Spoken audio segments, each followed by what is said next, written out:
దాచితివి స్తోత్రం స్తోత్రం స్తోత్రం స్తోత్రం కౌగిలిలో దాచితివి స్తోత్రం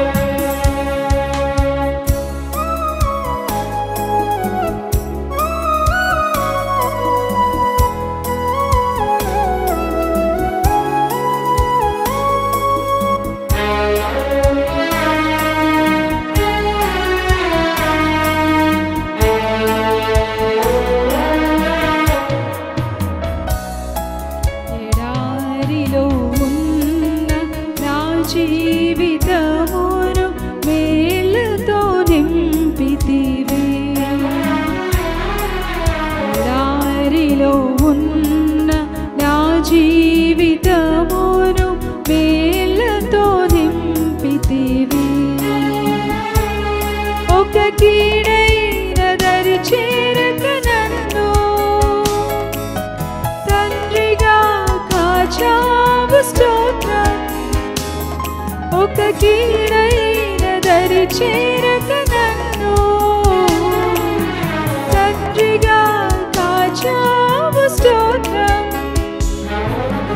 ఎబెనేజరే ఎబెనేజరే ఇంతకాలం కాచితివి ఎబెనేజరే ఎబెనేజరే నా తోడువై నడచితివి స్తోత్రం స్తోత్రం స్తోత్రం కరుణామయ కాచితివి స్తోత్రం స్తోత్రం స్తోత్రం స్తోత్రం కౌగిలిలో దాచితివి స్తోత్రం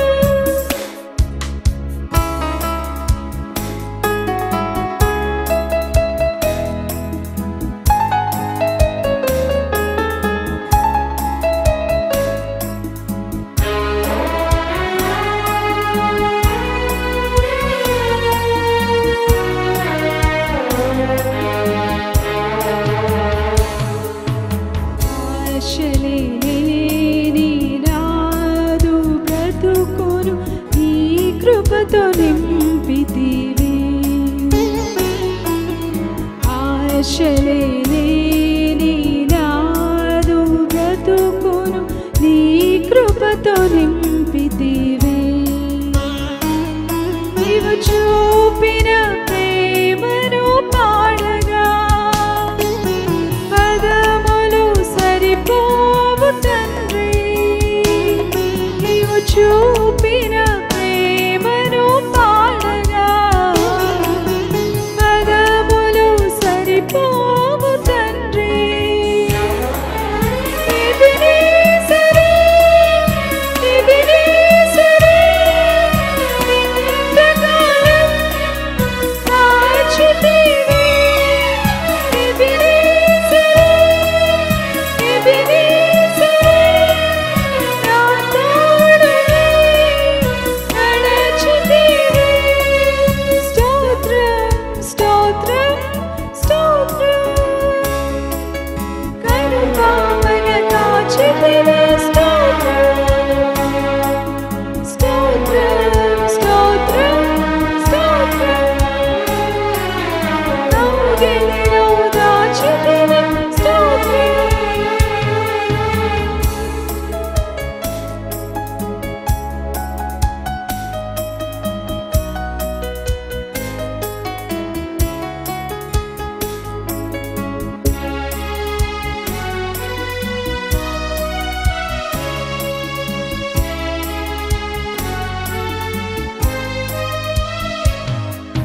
జ్ఞానుల మధ్యన నన్ను పిలచిన నీ పిలుపే ఆశ్చర్యమే జ్ఞానుల మధ్యన నన్ను పిలచిన నీ పిలుపే ఆశ్చర్యమే ఈ పాత్రను కానే కాదు కేవలం నీ కృపయే స్తోత్రం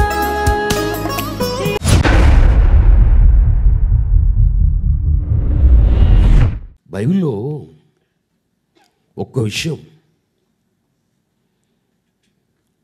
కయ్యను హేబేలును చంపేశాడు. హేబేలుకు బదులుగా దేవుడు షేతునిచ్చాడు. షేతు తర్వాత నోవాహు వచ్చాడు. నోవాహు తర్వాత షేము వచ్చాడు. షేము తర్వాత అబ్రహాం వచ్చాడు. అబ్రహాము తర్వాత ఇస్సాకు వచ్చాడు. ఇస్సాకు తర్వాత యాకోబు వచ్చాడు. యాకోబు తర్వాత యోసేపు వచ్చాడు. యోసేపుని దేవుడు ఏర్పరచుకోగలిగాడు. ఇజ్రాయేలు 70 మంది వ్యక్తులు ఐగుప్తుకి వెళ్ళిపోయారు. ఆ 70 మంది వ్యక్తులను ఐగుప్తు దేశంలో విస్తరింపచేశాడు దేవుడు. వారిలో మోషేను పుట్టించాడు దేవుడు. మోషేని పుట్టించి విస్తరించినటువంటి ప్రజలందరినీ కూడా ఐగుప్తు దాస్యం నుంచి బయటికి తీసుకుని వచ్చి, మోషే దీన్ని నడిపించయ్యా అన్నాడు. దేవుని దగ్గర నాయకత్వాన్ని మోషే పొందుకుని అతని నాయకత్వంలోనికి వచ్చిన ప్రతి వ్యక్తి కూడా వారు అరణ్య ప్రయాణాన్ని సాగించారు. ఇక్కడ మీరు బాగా గమనించాలి. అరణ్య ప్రయాణాన్ని కొనసాగించే పరిస్థితుల్లో ఇజ్రాయేలు ప్రజల్లో వాగ్దాన భూమిని చూడాలి. వాళ్ళు దేవుడు వారి పట్ల చేసిన అద్భుతాలను కూడా వారు చూడాలి. సామాన్యమైన అద్భుతాలు కాదు దేవుడు వారి పట్ల చేసింది. నీళ్ళు కావాలన్నారు, మాంసం కావాలి అన్నారు, ఆహారం కావాలి అన్నాడు. మాంసం ఇచ్చాడు, నీళ్ళు ఇచ్చాడు. వారికి కావలసినటువంటి మంచి మన్నాను కూడా ఇచ్చాడు. అది కూడా ఫ్రెష్ మన్నా కురిపించబడిందంటే మళ్ళీ దాన్ని ఎత్తిపెట్టుకుంటే ఏమైపోతుంది పాస్టర్ గారు? చెడిపోతుంది. మనం చూడండి, ఉదయం చేసుకుంటాం, మధ్యాహ్నం పెట్టుకుంటాం, అదే తింటాం, రాత్రి పెట్టుకుంటాం, అదే తింటాం. అయితే దేవుడు తన ప్రజల విషయంలో రోజు ఫ్రెష్ అన్నమాట. ప్రతిరోజు 40 ఏండ్లు ఎంత మంచి ఫుడ్ కదా. ధరించిన వస్త్రం చినిగిపోలేదు, వేసుకున్న చెప్పులు అరిగిపోలేదు. ఎంత దయా కనికరం. ఇటువంటి అద్భుతాలను వారి మధ్య జరుగుతున్నప్పటికీ కూడా దేవుడు మా మధ్య ఉన్నాడు వాళ్ళు గ్రహించలేకపోయారు. అద్భుతాల వైపు చూడక, వాగ్దాన భూమి మీద చూడకుండా వాళ్ళు మళ్ళీ ఎక్కడ నుండి దేవుడు తెచ్చాడో మళ్ళీ మనసు దృష్టి అక్కడే పెట్టుకున్నారు. అందుకే చెట్లలో ఉన్న ఆకులు గాలికి రాలిపోయినట్లుగా ఇజ్రాయేలు ప్రజల అరణ్యములో అనేక మంది వ్యక్తులు రాలిపోయారు. చాలామంది రాలిపోయారు. నువ్వు దేవుని కుమార్తెవు, నువ్వు దేవుని కుమారుడు. నీ జీవితంలో దేవుడు చేసిన అద్భుతాలు ఎన్నో. దాన్ని బట్టి నువ్వేం చేయాలి తెలుసా? దేవుడు నాతో ఉన్నాడు. రెండవది, వాగ్దాన భూమిగా ఈ లోకపరంగా వారికి కణాన్నిచ్చాడు దేవుడు. నీకు దేవుడు పరలోకపు కణాన్నిచ్చాడు. వారంటే దేవుడు చేసిన అద్భుతాల వైపు, వాగ్దానం వైపు చూడలేకపోయారు. వారిలాగా మనం ఉండకుండా దేవుడు మనకిచ్చే పరలోకం వైపు, మన పట్టాన్ని చేసిన అద్భుతాల వైపు మనం చూస్తూ కృతజ్ఞత కలిగి మనం ఏం చేయాలి? నడుచుకుంటూ దేవుళ్ళు వెళ్ళిపోవాలి. వెళ్ళిన వారే వెళ్ళగలిగారు, వెళ్ళలేని వారందరూ కూడా ఆగిపోగలిగారు. అయితే అలా నడిచిన తర్వాత జరిగిన విషయం ఏంటి తెలుసా?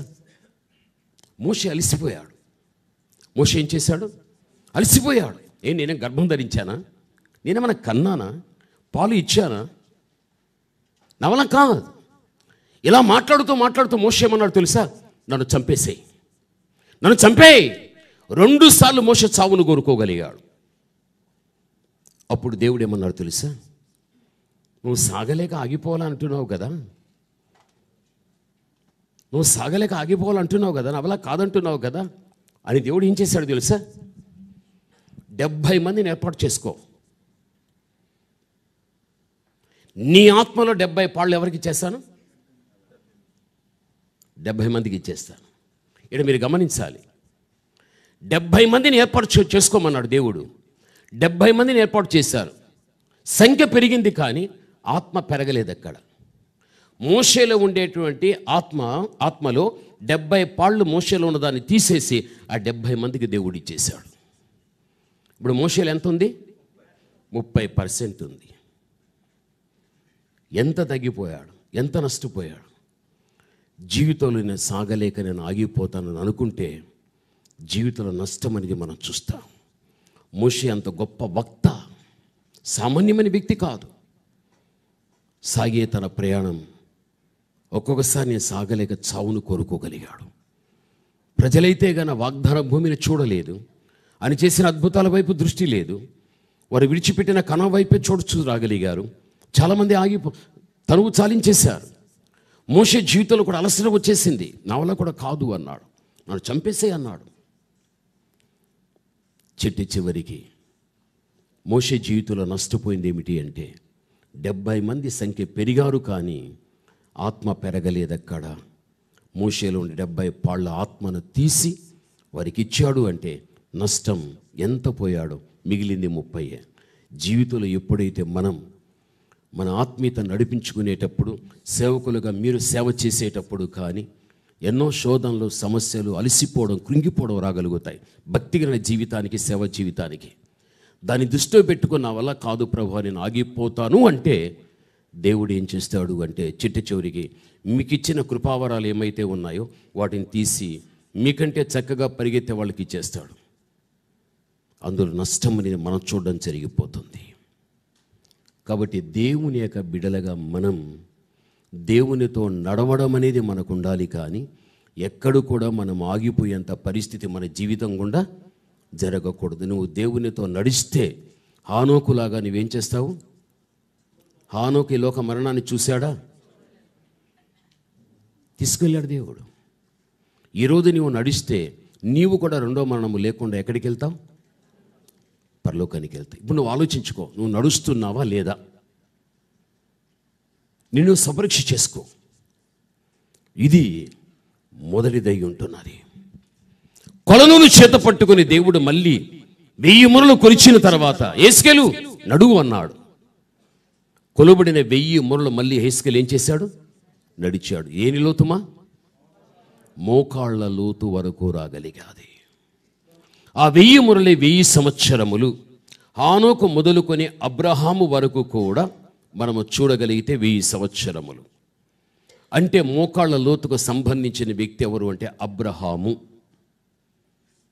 మోకాళ్ళు దేన్ని సూచిస్తున్నాయి అంటే నువ్వు ప్రార్థన చేసుకోవాలనేటువంటి ఆలోచన నీకు వచ్చిన వెంటనే నీకే జ్ఞాపకం వస్తాయి? మోకాళ్ళ మీద వేస్తావు. మోకాళ్ళ మీద నిలబడి నువ్వు ప్రార్థన చేస్తావు. మోకాళ్ళు ప్రార్థనా జీవితాన్ని సూచిస్తున్నాయి. ఆ మోకాళ్ళకు సంబంధించిన వ్యక్తే అబ్రహాము. అబ్రహాము ఏకదాటిగా 6 పర్యాయములు దైవ సన్నిధిలో విజ్ఞాపన చేశాడు. ఎన్ని పర్యాయాలు? 6 పర్యాయాలు విజ్ఞాపన చేశాడు.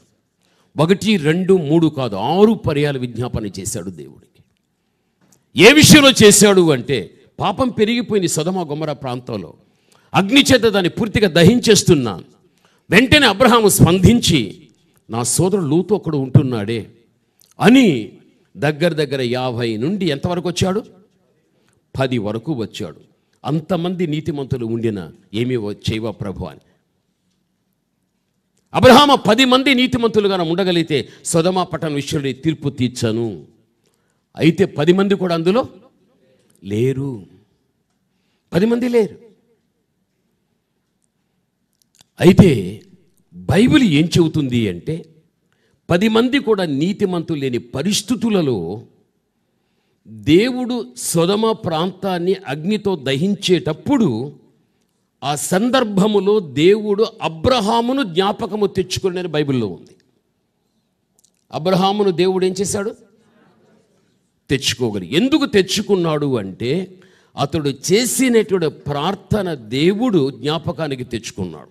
ఏమందుకోసం తను ప్రార్థన చేశాడనేది దేవునికి తెలుసు. తన సోదరుడు లోతు అక్కడ ఉంటున్నాడు. అందుకనే ఆ అగ్నితో నశించిపోయే సొదొమ ప్రజలతో పాటు ఆ యొక్క లోతు కూడా నశించకూడదు అని అబ్రహాము చేసిన ప్రార్థన ఫలితంగా ఆ అగ్ని నుండి దేవుడు ఆ వ్యక్తిని ఏం చేశాడు?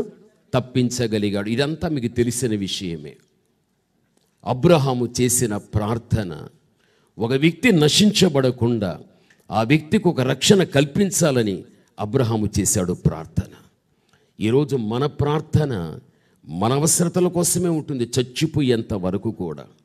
మీ కళ్ళ ఎదుట ఎంతోమంది పాపం చేసి ఆత్మీయ జీవితంలో నశించిపోయే వ్యక్తుల విషయం ఏ రోజైనా మన వారి నిమిత్తం కొంత సమయాన్ని హెచ్చించి మనం ప్రార్థించిన రోజులు ఉంటున్నాయా? ఒకసారి మనం ఆలోచించాలి. మత్తయి సువార్తలో మీరు చూడండి, పరిసయ్యులు ఏమన్నారు తెలుసా? యోహానుతో, ప్రజలందరితో కూడా, అబ్రహాము మా యొక్క, చదవండి మత్తయి సువార్త మనం చదువుకోగలిగితే బైబిల్లో ఒక మాట మనకు కనిపిస్తుంది. 3వ అధ్యాయం 8-9 వచనాలు.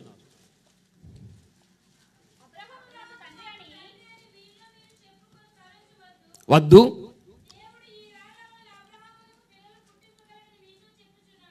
అబ్రహాము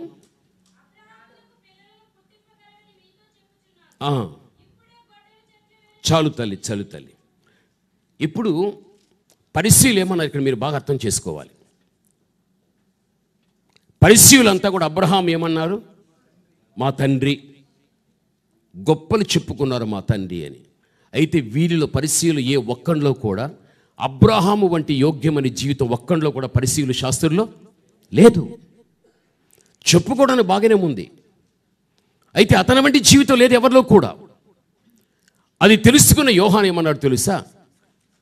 అబ్రహాముకు ఎక్కడి నుంచి సంతానాన్ని పుట్టిస్తానన్నాడు? రాళ్ల వలన. రాళ్ల వలన ఎలా పుట్టిస్తాడు? యోహాను చెప్పిన మాట మీరు బాగా అర్థం చేసుకోవాలి. పరిసయ్యులారా, మీరంతా ఏం చేస్తుంటే అబ్రహాం మా తండ్రిని గొప్పలు చెప్పుకుంటున్నారు. అయితే దేవుడు అనుకున్నాడంటే అబ్రహాం మా తండ్రి అనేటి మీ నోరు ముయించి రాళ్లలో నుండి అబ్రహాముకి ఏం పుట్టిస్తాడు? పిల్లలను పుట్టించగలుగుతాడు. రాళ్లలో నుండి పిల్లల్ని ఎలా పుట్టించగలుగుతాడు అని ఆలోచిస్తే, ఇప్పుడు మన పాస్టర్ గారు ఉన్నారు, మన ఫ్రాన్సిస్ అయ్య గారు ఉన్నారు. అయ్యగారు అమ్మా నాన్న పేరు ఏమి అంటే చెప్పేస్తాడు. వాళ్ళ అమ్మా నాన్న పేరు అయినా కూడా చెప్పేస్తాడు కష్టపడి. వాళ్ళ అమ్మా నాన్న పేరంటే చెప్తారా? వాళ్ళ అమ్మా నాన్న పేరు చెప్పగలుగుతారా? చెప్పగలుగుతామా? అమ్మ మీరు చెప్తారా? చెప్పలేము.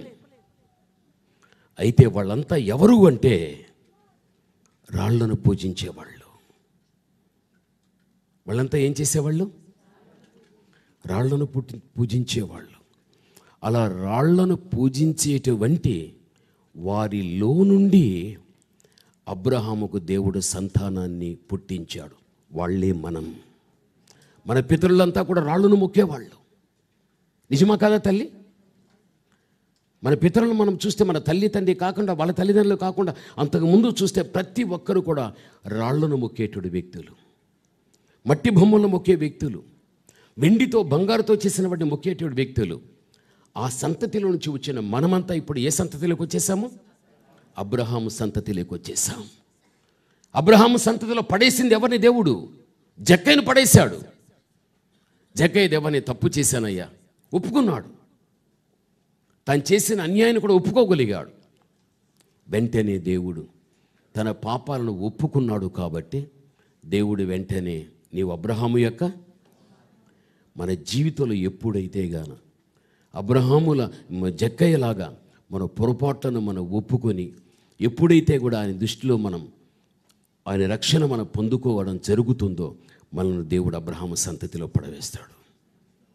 మన పితరులంతా కూడా రాళ్ళను మొక్కిన వాళ్ళు, రాళ్ళను మొక్కేటుడు వారి సంతతికి సంబంధించిన మనం ఈ రోజున అబ్రహాము సంతానం, అబ్రహాం పిల్లలం అయిపోయామంటే ఈరోజు మనం ఆలోచించాలి. అటువంటి అబ్రహాము సంతతికి సంబంధించిన నీవు ఇప్పుడు చెప్పొచ్చు, అబ్రహాము నా తండ్రి. నీ తండ్రి ఎవరు? మోకాళ్ళ అనుభవాన్ని కలిగిన వాడు, ప్రార్థన జీవితాన్ని కలిగిన వాడు.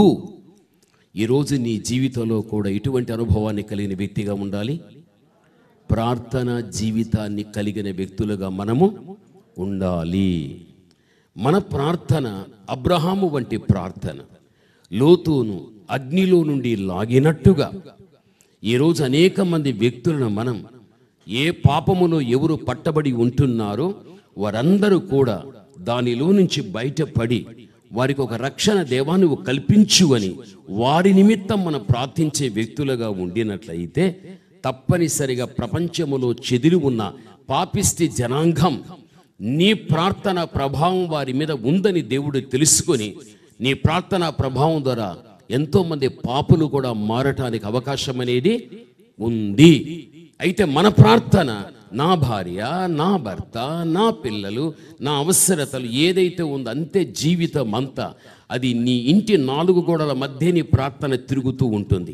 నీ పక్కింటి వాడు భార్యను వదిలిపెట్టి మరో పరస్త్రీతో, నీ పక్కింటి వారు చూడగలిగితే ఆమె తన భర్తను వదిలిపెట్టి మరో పరపురుషునితో, లేకపోతే తాగుడు, లేకపోతే ఏదో చెడు కార్యం వారు జరిగిస్తున్నారని నీ వినికిడికి వచ్చినా నీవు అది వింటూ వాళ్ళ గురించి కథలుగా చెప్పుకుంటూ ఉండడమే జరిగిపోతుంది. కానీ దేవా, నన్ను ఏ విధంగా రక్షించుకుంటేవో అదే విధంగా నా ఇరుగు పొరుగు వారిలో ఎన్నో బలహీనతలు ఉండి మీలోనికి రాలేక నేను పొందుచున్న రక్షణ అనుభవం లేకుండా రాలేకుండా ఉంటున్నారు, వారిని కూడా నువ్వు రక్షించు ప్రభు అని నీ ప్రార్థన ఎప్పుడైతే ఆ పాపులైన వారి మీద పడగలుగుతుందో నీ ప్రార్థన ప్రభావం ఏదో ఒక రోజున దేవుడు వారిని మార్చగలుగుతాడు. నీకున్న ఆత్మీయ జీవితానికి సమమైన స్థాయికి వారిని కూడా దేవుడు తీసుకుని రావడం అనేది జరుగుతుంది. ఇది జీవితంలో మర్చిపోవద్దు. నీకు క్షేమం కావాలి అంటే, నీకు ఆశీర్వాదం కావాలి అంటే యోబు ప్రార్థన జ్ఞాపకం తెచ్చుకో. సేవకులకు మీకు తెలుసు, యోబు తన స్నేహితుల నిమిత్తం ప్రార్థించగా క్షేమస్థితిని, ఎలీఫజు, బిల్దదు, జోఫరు, బంధువులు ఎంతోమంది అనేకమైన రీతులుగా అతన్ని బాధ పెట్టగలిగారు. అయినా కూడా తన నిమిత్తం తాను చేసుకునేటువంటి ప్రార్థన అంశాలు ఎన్నో ఉన్నాయి. తన కోసం చేసుకోలేదు. అయితే తన స్నేహితుల కోసం యోబు ప్రార్థించగా దేవుడు అతనికి క్షేమస్థితిని ఇచ్చేను అని చివరి అధ్యాయంలో మనకు కనిపిస్తుంది ఆ మాట. నీకు క్షేమం కావాలి అంటే నీ కళ్ళ ఎదుట ఎంతమంది అయితే పాపం చేసి ఆత్మీయ జీవితంలో నశించిపోతున్నారో, ఎంతమంది పాపం చేసి పరలోక రాజ్యాన్ని పోగొట్టుకుని నిత్య నరకాగ్నికి వెళ్ళిపోతుంటున్నారో, అలాంటి వారి మీద ప్రేమను పెంచుకో.